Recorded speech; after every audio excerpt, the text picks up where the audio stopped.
Hello everyone and welcome back into our special video for today. Today is a very special day because I have a nephew. I guess today my sister went to the hospital and now we have a new member in the family and he's amazing. We called him Daoud and hopefully he's in the best health and shape. I'm gonna go and check on him after we finish this video. So yeah, today is a very special day and this is a special video too because in this video you will be seeing the loudest inline engines ever made their way into BeamNG.Drive from automation games since the collaboration started between those two games. Alright, so before we start with the video, if you enjoy the video, don't forget to hit that like button, get subscribed and share the video if you want to share it, and of course check out my Patreon page after we finish from this video. The link in the description below, and you can add my Snapchat and my Instagram. It's LordBas94, LordBas94, the same username for both. And now we can start with the video. So in this video you'll be seeing the Eagle station wagon, a car that I'm really proud of because I truly love the shape of it. It's very practical, it's very safe, it's very awesome to drive. The suspension tune is an absolute dream with it. It's very perfect. But the whole idea from this car used to be, you know, something similar to the Subaru Liberty STI or WRX, whatever the model is. You know, blue station wagon with a Boxer 6 turbocharged, golden rims, golden brake calipers. You know the idea, all-wheel drive, manual gearbox. Yeah. But today I've borrowed this car and I've removed the Boxer 6 turbo engine from it, and I've installed, let's see, 1, 2, 3, 4 different. Let's see, 3, 4, 5, 6. Yes, 4 different engines: the inline-three, inline-four, and inline-five, and of course the inline-six. All of them are naturally aspirated, made with the zero quality, you know, on everything except the exhaust system. So they are made with billet steel crankshaft, titanium connecting rods, and lightweight forged pistons, aluminum silicon, you know, block and cylinder head, dual overhead camshaft, 5 valves per cylinder, VVT on all cams. You know, compression ratio, you know, ranging from 13.8 to 1 all the way to 14.1 to 1 on the inline-six, running on 100 octane fuel. The RPM range, let's say from 8,000 to 8,500, something like this on all of the engine, but everything made with zero quality except the exhaust system. The exhaust system is a racing exhaust manifold, straight pipe, no mufflers, no catalytic converters, nothing, running with minus 15 quality. I'm not kidding, not plus 15, no, minus 15 quality, the worst quality exhaust system. Yes, it will lose power, but to correct the loss of power, yes, you need to increase the size of the exhaust system so you can have a bigger exhaust to allow more airflow, because you are building an engine with the worst exhaust system ever. Why did I choose the minus 15 exhaust system? Because the lower quality you go, the louder the engine will be. Of course, I need to use the race intake manifold. Of course, that means no air intake, no airbox, no air filter, nothing. Only throttle bodies opening to the atmosphere, with of course that extremely loud exhaust system. So all of the cars are equipped with all-wheel drive except this one. The inline-three is equipped with rear-wheel drive only, not all-wheel drive. So it's rear-wheel drive, 6-speed manual gearbox, suspension was tuned to perfection, geared limited slip differential, with the same Eagle wagon, you know, safety equipments, the same chassis, the same body, the same not the same tires, different tires on all of the models, but the same brakes in general. So but the brake pads are different. So, alright, so before we start this car, before we start the engine, please lower the volume of your mobile or your TV or whatever device that you are using to watch this video. Yeah, because I'm not responsible, because the voice or the sound of the exhaust is extremely loud and you will actually feel your sound system, you know, suffering from the sound of it. I'm not kidding, it's real. So I gave you a warning, lower your device, lower your volume, so yeah, you don't destroy the sound system of it. Alright, so because the engine is so loud, I'm not gonna talk during driving because I want you to listen to the exhaust system. Alright, so let's start the car.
that was extremely loud. I mean, the headphones are suffering indeed, because I always use headphones. So yeah, it's really amazing. So I forgot to mention the range of these engines. So that's the engine here. It's a 2-liter inline-3 engine making around 280 horsepower, naturally aspirated, running on 100 octane fuel with the, you know, I forgot, maybe 13.8 to 1, 13.9 to 1 compression ratio, something like this. I think 90 something on the ignition timing, 12 on the air fuel ratio, something like this, making around 280 horsepower, 285. Really good, really good. And the car, as you saw, it wants to oversteer on every single corner. You need to be careful and balance it really well. Alright, so we have seen the inline-3. Now let's move to the inline-4 car. As you can see, I made the Eagle 3, the Eagle 4, Eagle 5 and 6. That's the original with the Boxer twin turbo, you know, the original car. So I've borrowed the body to give it better engines. So that's the inline-4 engine. It's a 2.5 liter inline-4 engine making around 300 and I forgot, 340 horsepower, something like this, naturally aspirated. 340, 330, something like this. Also running on 100 octane fuel, super high compression ratio, super high ignition timing, and 12 on the air fuel ratio with the same exhaust system, minus 15 race intake manifold. But this one is all-wheel drive, not rear-wheel drive.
Alright, so we have tried the inline-4 engine. Sounds absolutely magnificent, really good. I mean, better than the inline-3 engine, better indeed. Of course, the inline-3 was a screamer, but not like the inline-4. The inline-4 sounds more refined and it sounds like a true racing car. Although the soundtrack of the exhaust system, you know, for the inline-4 gives us, you know, the hint.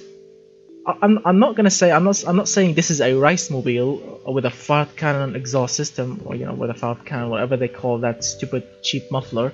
So yeah, it sounds something similar to it. but I truly love the sound of this engine. It screams really hard on 8000 RPM. It's really powerful, but yeah, I think the exhaust note needs a little bit of tuning so we don't get mixed up between a race mobile and a racing engine, but it really sounds very good. Really good. Better than the inline-three, that's for sure. The inline-three sounds not really refined. I mean, you have only 3 cylinders and the engine is extremely out of balance. Really not smooth whatsoever. The inline-four gives the engine a smoother exhaust note. Although the inline-three idle sound is brutal, but the inline-four at high RPM is superb. Alright, now let's move to the inline-five. So again, you need to lower your volume because the inline-five is, you know, shrieking loud. It will make if you are using headphones, please lower the volume because your ears will get destroyed. Really, I'm not kidding. Not on idle. It idles so quiet actually, but on high RPM, you need to be careful. Lower it. It's very idle. Idles very smooth, but listen.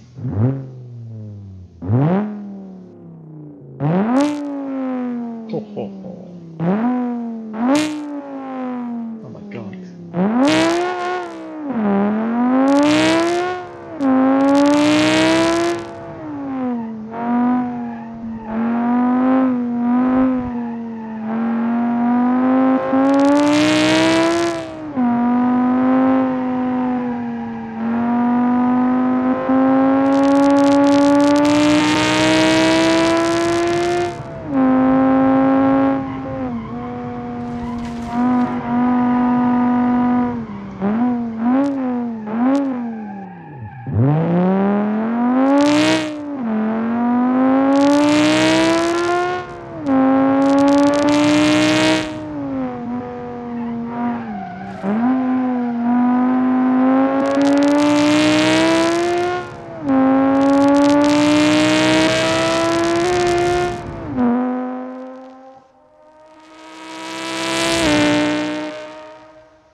Wow, that was brutal. From 7000 to 8000 RPM, the engine is screaming hard.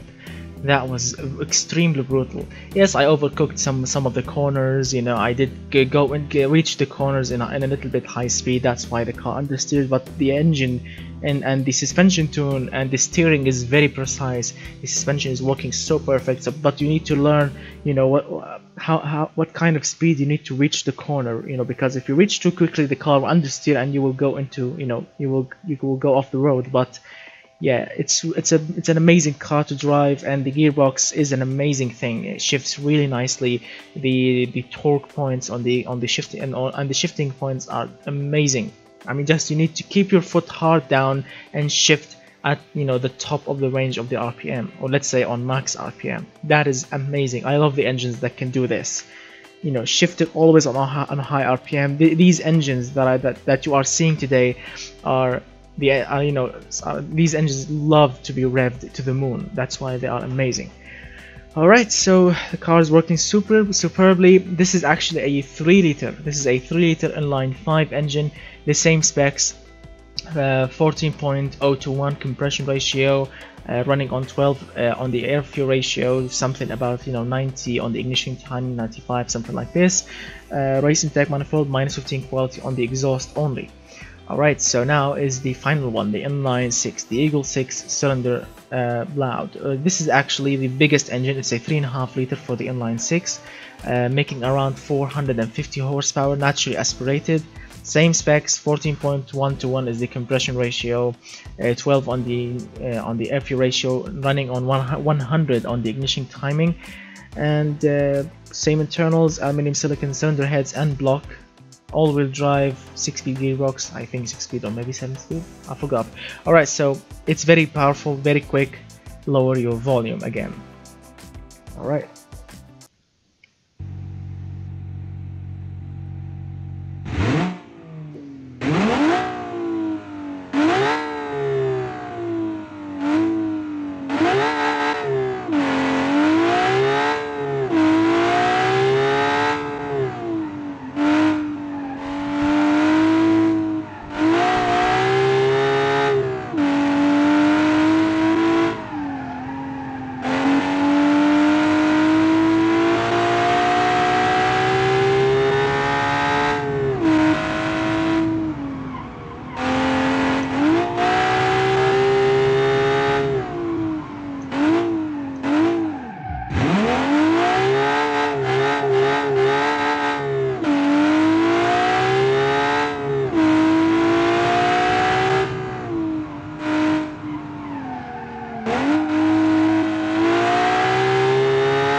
Wow, the engine is working amazingly. The car is so powerful. I mean, you put your foot hard down on any gear and it will just fly off.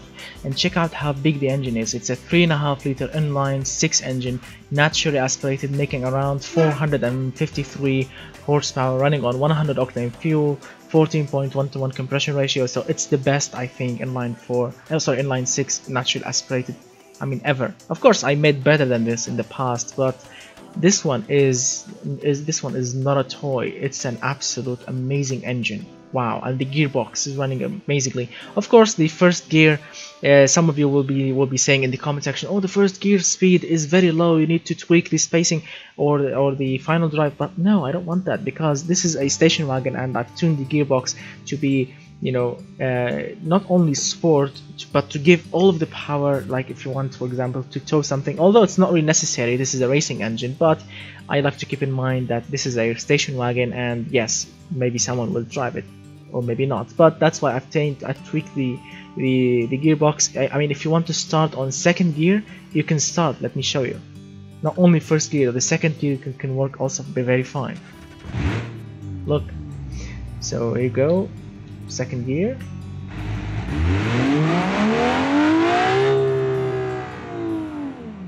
That's how the engine is powerful. That's how powerful the engine is. You can start on second gear, even third gear you can start off it.